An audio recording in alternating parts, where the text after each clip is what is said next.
Si Kapitan ay alangan tunay na nakikinig. Mahal ka niya, hindi ka manlalamig. Ang iboto si Kapea, huwag ka nang mag-iisip. Sa ngayon, ang edad ko ay 82. At nangangailangan ako ng saklay. Ngayon, nagpunta ako sa barangay at sinabihan ako mag-antay lang at ako'y bibigyan ng saklay.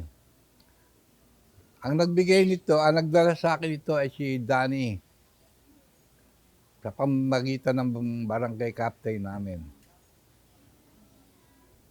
Ako'y nagpapasalamat dahil makakalakad ako ngayon na paunti-unti at na may saklay. Maraming salamat, lalo-lalo na sa barangay namin.